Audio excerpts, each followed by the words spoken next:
Okay. और ये देखिए कितना खुला है, ये कितने फुट का बनाते होते हैं? ये कम से कम ये 6 फुट का होता है, 10 फुट 10 फुट होता है ये।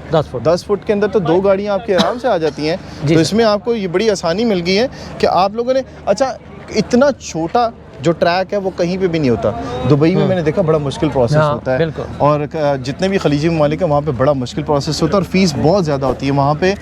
तक लाखों रुपए में 4-4, 5-5 लाख रुपए लग जाते हैं लोगों के लाइसेंस बनाने में, और यहाँ पे तो मेरे ख्याल 7 से 7,500 रुपये लगता है लाइसेंस। इसमें टोटल जो अगर आपने सिंगल कैटेगरी की लर्नर लेनी है तो उसका 1000 रुपये है। अच्छा। अगर आपने डबल लेनी है जिसमें मोटरसाइकिल मोटर कार है तो उसका 2000 रुपये है। अच्छा। और जब आपने लाइसेंस लेना है तो उसका 5000 रुपये है। उसका 5000 रुपये है। टोटल 7000 रुपये है। ठीक है, ये 7000 रुपये टोटल आपका लग रहा होता है। तो इसमें ये होता है कि ये कुछ नहीं, आपको सरकारी गाड़ी भी मिलेगी और आप अपनी गाड़ी भी लेके आ सकते हैं, चाहे वो ऑटोमेटिक हो चाहे वो मैनुअल, आप दोनों लेके आ सकते हैं। एक चीज़ मैं रमज़ान भाई से पूछना भूल गया,